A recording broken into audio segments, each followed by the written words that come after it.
Hana mến chào cô bác, anh chị và các bạn. Nếu cô bác, anh chị và các bạn đang tìm một món bánh mới lạ và ngon được làm từ bột gạo và trứng gà, thì đây là công thức mà Hana muốn gửi tới cô bác, anh chị và các bạn tuần này. Trước tiên, mình sẽ cho 150g bột gạo vào tô. Tiếp theo thêm 100g bột nếp và 50g bột năng. Bột nếp và bột năng sẽ giúp cho bánh mềm ngon hơn là dùng hoàn toàn là bột gạo. Sau khi rây đều vào tô thì mình sẽ để qua một bên.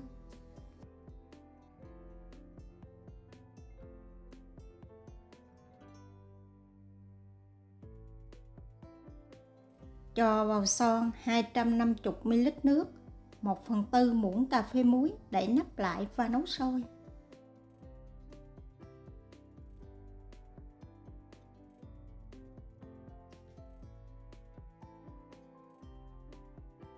Khi nước sôi thì mình tắt bếp, cho từ từ vào tô bột, khuấy đều, vừa cho vừa trộn. Chỗ nào có bột khô thì cô bác, anh chị và các bạn chế nước sôi vào chỗ đó.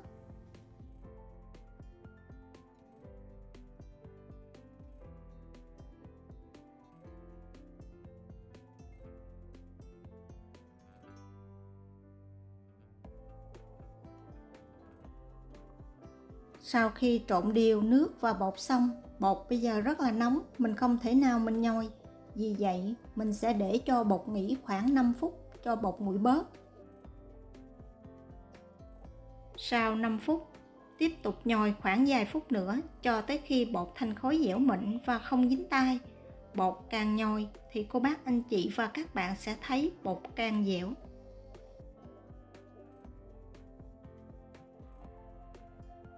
Nhồi bột xong thì thoa một ít dầu ăn chống dính ra bàn, cho khối bột lên nhồi sơ lại.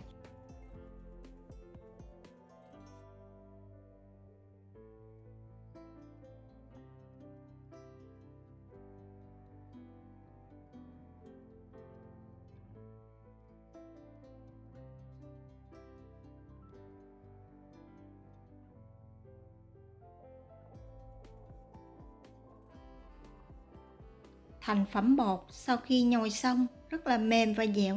Nếu bột khô, cô bác, anh chị và các bạn có thể thêm một chút nước.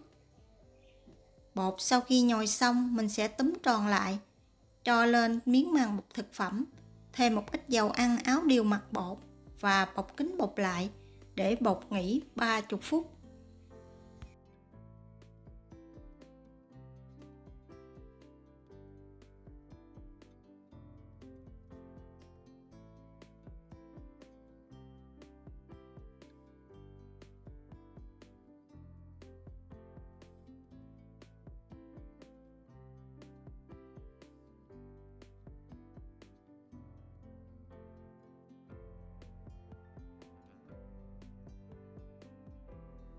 Sau 30 phút, tiếp tục cho một ít dầu ăn chống dính ra bàn, cho khối bột lên, nhồi sơ trở lại.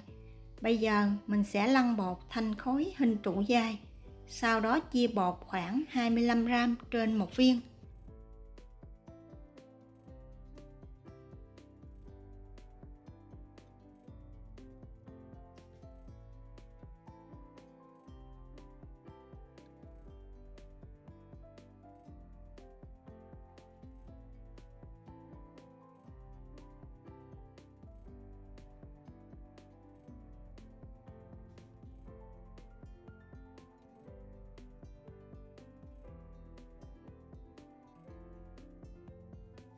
Để cho bột bánh dẻo mịn hơn thì mình sẽ lăn dài từng viên bột, sau đó gấp lại làm 3, lăn khoảng 2 tới 3 lần như vậy và vo tròn từng viên bột lại.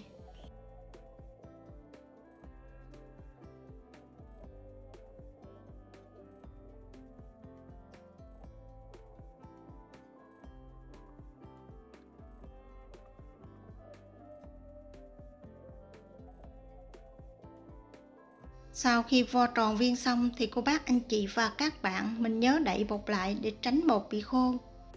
Lấy từng viên bột ra, dùng tay lăn thành hình trụ dài, có chiều dài khoảng 10cm là được.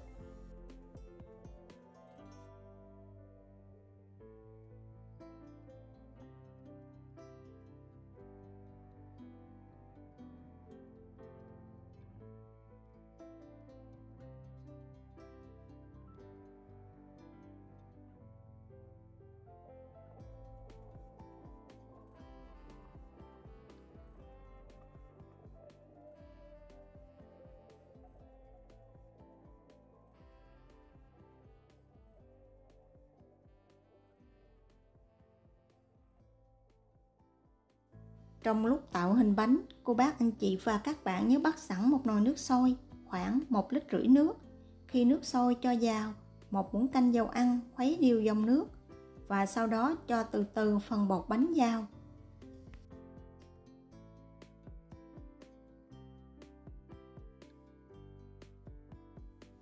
Sau khi cho hết phần bột bánh vào, mình sẽ để yên như vậy khoảng 2 phút.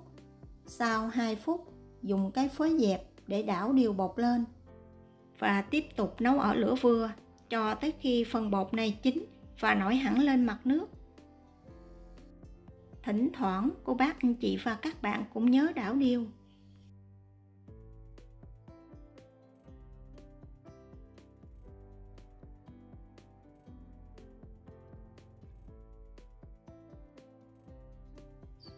Sau khi tất cả bột đều nổi lên mặt nước, mình sẽ vớt bột ra, cho vào tô nước lạnh để nguội hoàn toàn. Sau khi bột nguội thì mình sẽ cho ra ngoài rổ và để ráo.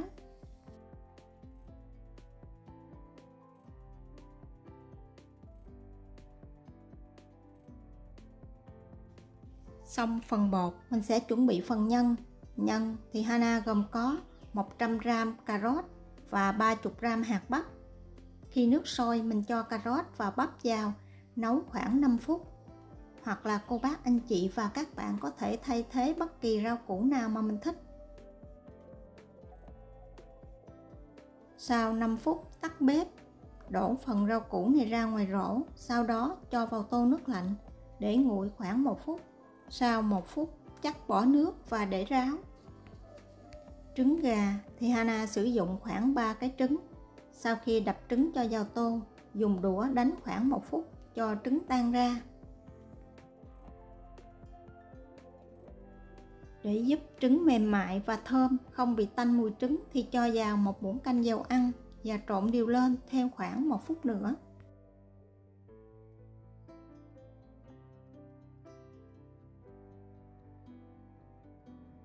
Sau 1 phút cho vào 4 muỗng canh bột bắp, khuấy đều. Phần bột bắp sẽ giúp cho phần trứng hơi sạch lại khi mình cho vào bánh, không bị chảy ra ngoài.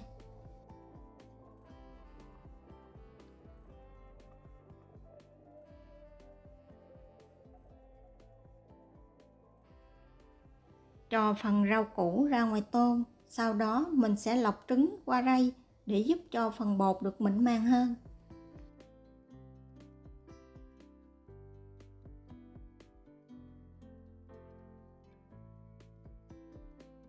Gia vị nêm vào trứng gồm có 1 muỗng cà phê bột nêm, một ít tiêu xay và khoảng 20g hành lá cắt nhỏ trộn đều.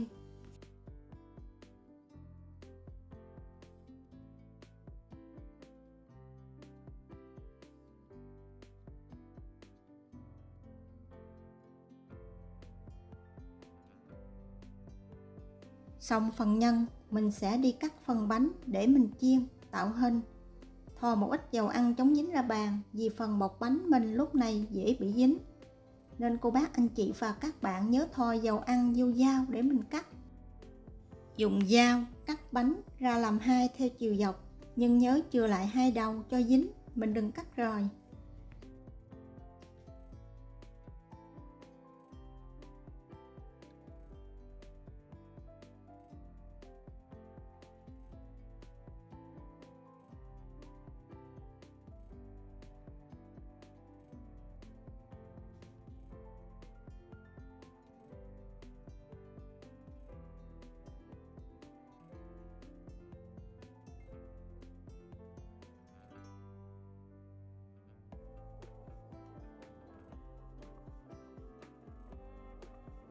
Hoặc nếu cô bác anh chị và các bạn có bằng sắn thì mình sẽ làm dễ dàng hơn, không sợ phải bị đứt tay giống như mình dùng dao.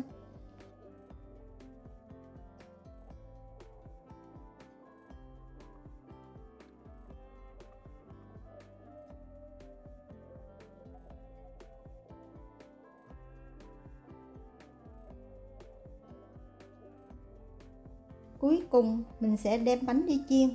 Trước khi chiên bánh, cho một ít nước vào chảo nấu sôi, sau đó chắc bỏ hết phần nước này. Làm như vậy, phần chảo sẽ nóng đều, khi cho trứng vào, trứng không bị tràn ra ngoài. Quét một ít dầu ăn chống dính. Sau đó cho từ từ phần bánh này vào. Dùng đũa để tách đôi bánh này ra. Khuấy đều tô trứng lên, sau đó múc trứng và rau củ cho vào bánh. Nhân trứng phải bằng mặt với bánh thì khi chiên xong thành phẩm sẽ đẹp hơn.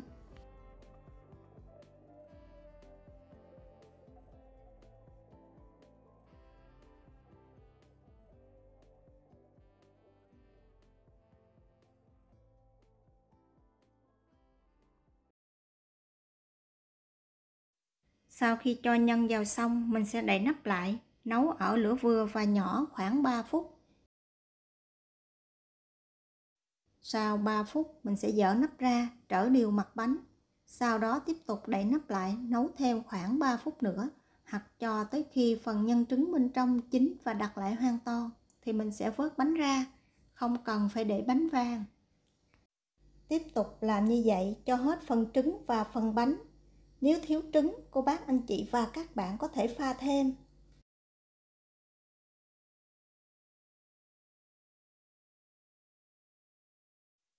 Để làm phần nước chấm ăn kèm thì Hana sử dụng 1/4 muỗng canh đường cát, 2 muỗng canh nước tương,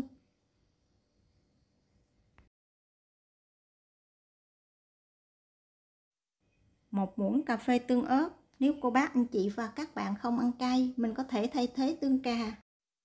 Một ít sốt mayonnaise, nhiều ít tùy ý cô bác anh chị và các bạn. Sau đó lọc qua rây để cho hỗn hợp nước sốt được mịn và sánh lại. Thành phẩm bánh thì vô cùng đẹp mắt. Bột bánh bên ngoài rất là mềm dẻo, phần nhân trứng bên trong kết hợp với rau củ vừa giòn vừa ngọt. Kết hợp phần nước sốt vô cùng đặc biệt.